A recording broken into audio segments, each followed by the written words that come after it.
Home by Harlan Coben. Performed by Stephen Weber. To Mike and George, and Midlife Bromances. Chapter 1. The boy who has been missing for 10 years steps into the light. I am not one for hysterics or even feeling much of what might be labeled astonishment. I have seen much in my 40-plus years. I have nearly been killed. And I have killed. I have seen depravity that most would find difficult, if not downright inconceivable, to comprehend, and some would argue that I have administered the same. I have learned over the years to control my emotions and, more important, my reactions during stressful, volatile situations. I may strike quickly and violently, but I do nothing without a certain level of deliberation and purpose. These qualities, if you will, have saved me and those who matter to me time and time again. Yet I confess that when I first see the boy, well, he is a teenager now, isn't he? I can feel my pulse race. A thrumming sound echoes in my ears. Without conscious thought, my hands form two fists. 10 years, and now 50 yards, no more, separate me from the missing boy. Patrick Moore, that is the boy's name, leans against the graffiti-littered concrete support of the underpass. His shoulders are hunched, his eyes dart about before settling on the cracked pavement in front of him. His hair is closely cropped, what we used to call a crew cut. 2 other teenage boys also mill about the underpass. One smokes a cigarette with so much gusto I fear the cigarette has offended him. The other wears a studded dog collar and mesh shirt, proclaiming his current profession in the most obvious of uniforms. Above, the cars roar past, oblivious to what is below them.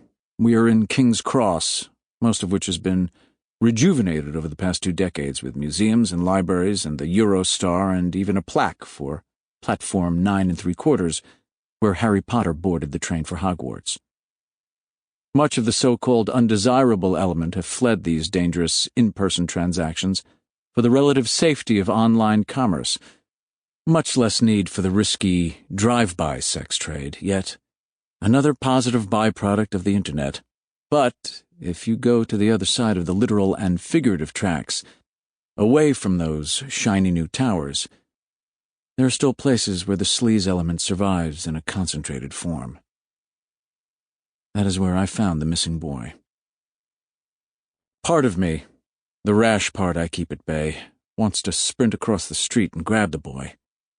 He would now be, if this is indeed Patrick and not a look-alike or mistake on my part, 16 years old. From this distance, that looks about right to me. 10 years ago, you can do the math and calculate how young he'd been. In the uber-affluent community of Alpine, Patrick had been on what they insist on calling a playdate with my cousin's son Reese.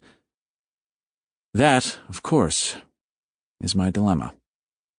If I grab Patrick now, just run across the street and snatch him, what will become of Reese?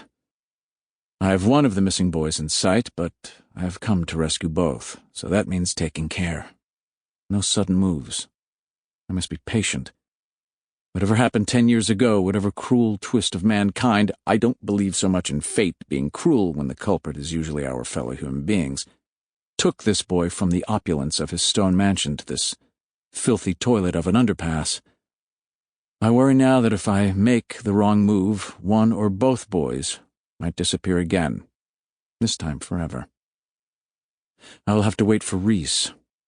I will wait for Reese, and then I will grab both boys and bring them home. 2 questions have probably crossed your mind. The first, how can I be so confident that once the boys are in sight, I will be able to grab them both? Suppose, you may wonder, the boys have been brainwashed and resist. Suppose their kidnappers or whoever holds the keys to their freedom are many and violent and determined. To that I reply, Sample complete. Ready to continue?